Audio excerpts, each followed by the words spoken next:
The spaceport was alive with noise. Engines roaring, traders shouting, and security drones scanning the crowd. But among the thousands of faces, one moved like a shadow. Her name was Kayla, and she was not here to trade or travel. She was here to kill. She wore a dark hood that covered most of her silver hair. Her glowing amber eyes stayed locked on one man, Ethan Cole. A human. Target. Contract. She had been given his name, his face, and one simple order. End his life before sunrise. From the upper level of the hangar, she watched him work. He was repairing an old cargo ship, hands covered in grease. The ship looked like it belonged in a junkyard, yet he treated it like a treasure. She could end him now with one shot, but something made her wait. Ethan suddenly looked up, hearing a cry. A small alien child had dropped her toy on the ground, and it broke into pieces. Kayla expected him to ignore it. Most humans did not stop for strangers in this part of the galaxy. But Ethan smiled, walked over, and knelt in front of the child. He fixed the toy using a small tool from his belt, then handed it back. The child's face lit up with joy. Kayla's fingers tightened on the hilt of her plasma blade. This wasn't what she was told. Her handler had said the human was dangerous, cold, and ruthless. Yet here he was gentle, patient, even kind. She followed him when he left the hangar. He moved through the market streets, greeting traders, buying small supplies, and helping an elderly alien woman lift a heavy basket into her cart. Kayla felt her mission slipping. Every moment she delayed was a risk. Her earpiece crackled. Target location confirmed. Finish it, Kayla. The voice was cold and sharp, her handler. She replied softly, I see him, but she did not say more. Ethan turned down a quiet alley. Perfect. No witnesses. She moved in, silent as the wind. She could smell the faint oil and metal scent from his jacket. Her blade hummed as it powered on. She raised it high, ready to strike, but then Ethan stopped walking. Without turning around, he spoke. You've been following me for a while now. Kayla froze. Her training told her to kill him before he turned, but something about his voice stopped her. Calm. No fear. Slowly, Ethan turned his head just enough to see her from the corner of his eye. A faint smile formed on his lips. If you wanted to talk, you could have just asked. Kayla's grip on the blade tightened. This was not going to be a normal contract. Kayla didn't answer him. Assassins didn't talk to targets. She kept her blade ready, her body tense, waiting for the perfect moment. Ethan, however, didn't move like prey. He didn't beg or run. Instead, he turned fully to face her. His eyes studied her for a second. Not with fear, but with curiosity, as if he was trying to understand her. You're good at following people, he said calmly. But you're not here just to watch me, are you? Kayla stayed silent. Her mission was clear. One strike, quick and clean. No words, but her hand didn't move. Her earpiece crackled again. Why is the target still alive? Her handler demanded. Do it now, or someone else will. She tightened her jaw. A second assassin? If the syndicate had sent a backup, then her hesitation wasn't just dangerous, it was deadly. Ethan stepped closer, slow, unthreatening. If you're here to kill me, at least tell me who sent you. She almost laughed. Did he think she'd give him answers? She shifted her weight, preparing to finish it. But then, behind him, movement caught her eye. A figure in black armor stood on the rooftop, aiming a rifle straight at Ethan's head. Kayla acted without thinking.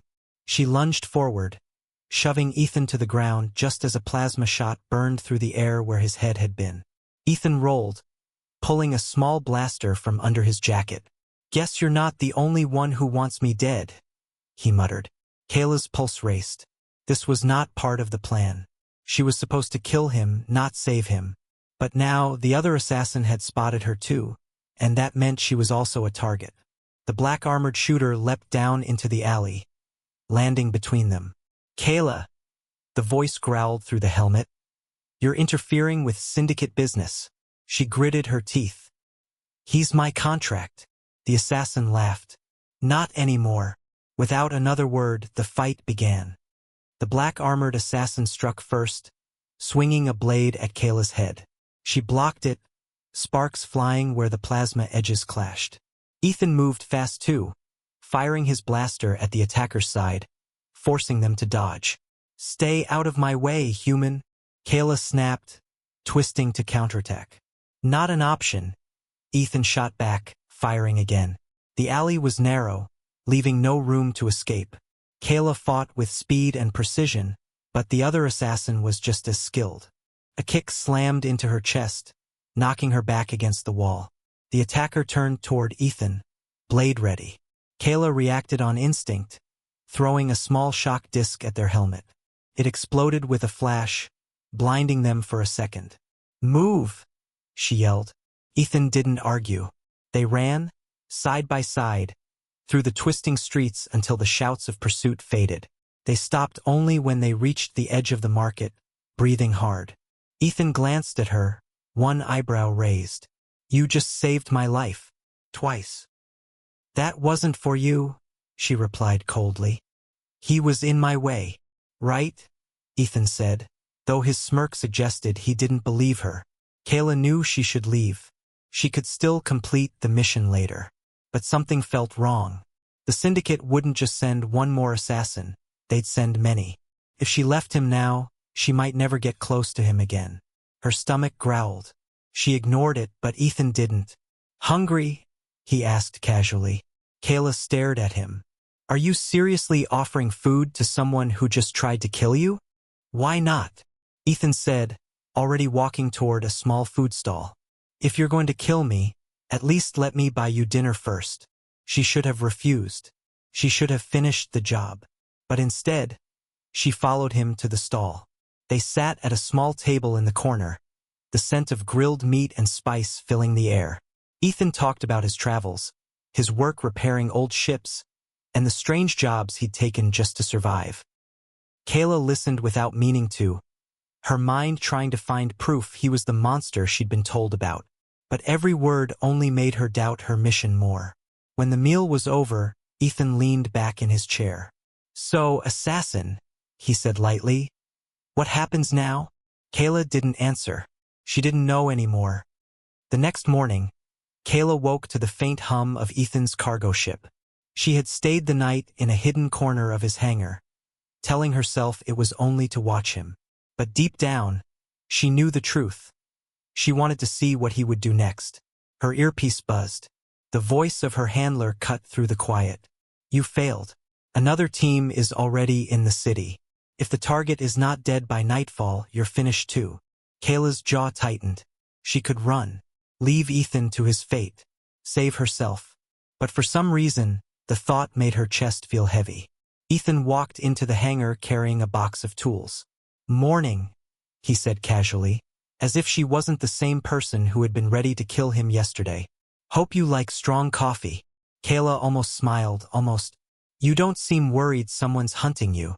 "Oh, I'm worried," Ethan said, crouching to work on a loose panel. "I just learned a long time ago that fear doesn't fix anything." Before she could answer, movement at the hangar doors caught her eye. Black armored figures stepped inside, their rifles raised. Syndicate killers. Kayla reacted instantly, drawing her blade and shoving Ethan behind a crate. "Stay down," she ordered. The first shot hit the wall where Ethan had been standing seconds earlier. Kayla deflected another, moving fast between shadows and machinery. But she wasn't fast enough. A shot burned past her defense, straight toward Ethan. Without thinking, he moved. Ethan threw himself in front of her, taking the hit in his shoulder. He collapsed against the crate, gripping the wound. Kayla's heart pounded. She had seen death many times, but the sight of blood spreading through his jacket made her chest tighten in a way she didn't understand. The syndicate killers closed in, but now her mission was clear, and it wasn't the one she had been sent for. She cut through the attackers with deadly precision, forcing the survivors to retreat. Then she knelt beside Ethan. "You're bleeding," she said, trying to sound calm. He gave a weak grin. "Guess we're even now." Kayla didn't answer. She just lifted him to his feet. She had been sent to take his life, but after today, she knew she would kill anyone who tried. Kayla dragged Ethan into the ship, slamming the hatch shut behind them. Outside, the sound of boots and shouts echoed through the hangar. The syndicate wasn't done. More were coming. Ethan leaned against the wall, holding his wounded shoulder. "You can still run," he said quietly. "I'm not your problem." Kayla ignored him and began digging through a storage compartment for a medkit. "You're bleeding too much. Hold still." He gave a small laugh. "You really are bad at this assassin thing." She shot him a glare but didn't stop patching the wound. Every second she spent helping him was a second closer to death, hers and his.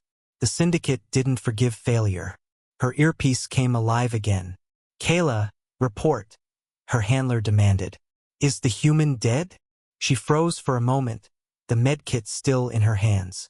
Her training told her to lie, to say the mission was complete, and buy herself time. But her heart told her something else. She tapped the comm. "The target is under my protection now." There was silence on the other end. Then a cold voice replied, "Then you're both dead." Kayla ripped the earpiece out and tossed it aside. Ethan looked at her, his brow furrowed. "You just made a choice, didn't you?" "Yes," she said firmly. "And I'm not changing it." The ship shook suddenly, an explosion outside. Kayla peeked through the viewport. Syndicate gunships had arrived, blocking every exit from the spaceport.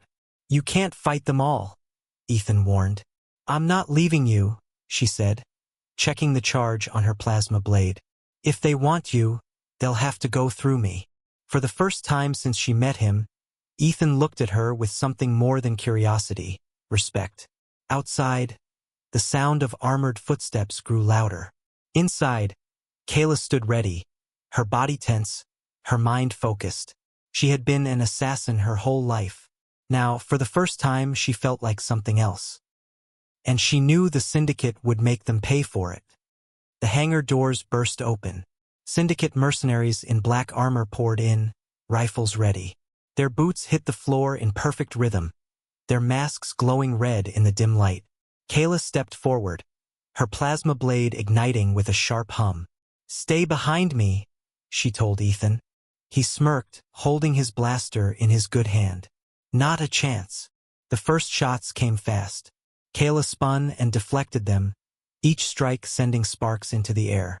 Ethan fired back, dropping 2 mercenaries before they could reload. But there were too many. Their numbers filled the hangar like a wave of steel and guns. Kayla fought with deadly precision, every movement a blur. She sliced through armor, dodged blasts, and kept the attackers from reaching Ethan. But she wasn't invincible. A shot grazed her side, sending a sharp pain through her ribs. She ignored it. "Left side," Ethan shouted, firing at a soldier who tried to flank her. She spun, taking the enemy down with a swift kick. For the first time in years, she wasn't fighting alone. But the syndicate wasn't holding back. A heavy gunship landed just outside the hangar, its cannons charging. The blast would destroy the entire ship, and them with it. Kayla's mind raced. She needed a way out. Her eyes locked on a half-open maintenance hatch on the far wall. It led to the cargo tunnels under the spaceport. "Cover me," she called. Ethan didn't ask questions. He fired in quick bursts, forcing the mercenaries to duck for cover. Kayla dashed toward the hatch, cutting down anyone in her path. She reached it, ripped the panel open, and waved for Ethan to follow. They dove inside just as the gunship's cannon fired. The blast shook the ground, tearing the hangar apart behind them. In the darkness of the tunnel, Ethan caught his breath. "You know," he said between gasps, "I think I like fighting with you." Kayla allowed herself a small, rare smile. Don't get used to it. But deep down, she knew she already had. The tunnels were dark and narrow, the air thick with dust. Kayla led the way, her steps quick and silent. Behind her, Ethan followed, his breathing steady despite his injury. After what felt like hours, they emerged into the cool night air outside the city. From the ridge above, they could see the spaceport, now a burning ruin. Syndicate ships circled like vultures, searching for them. But the two were already far away. Ethan sat on a rock, looking at the stars. "So," he said quietly, "what now?" You keep running? Or do we part ways here? Kayla stood still for a moment. All her life she had been given orders. Every mission, every kill had been decided for her. But now, there was no handler, no syndicate, no chain pulling her strings. I had a mission, she said slowly. To kill you. I remember, Ethan replied, a faint smile on his lips. She stepped closer, her amber eyes locking on his. That mission is over. I have a new one now. Ethan tilted his head. And what's that? Protecting you, she said firmly. No matter where you go, no matter who comes for you. For a moment, there was only silence between them, the kind that felt heavier than words. Then Ethan gave a small nod. Guess I'm lucky my assassin changed sides. They stood together on the ridge, watching the night sky. In the distance, the stars shimmered above the galaxy's endless reach. Somewhere out there, the syndicate was regrouping, planning their next move. But Kayla no longer feared them. She had been sent to take his life, but now she would spend hers defending it. And for the first time in years, she felt free.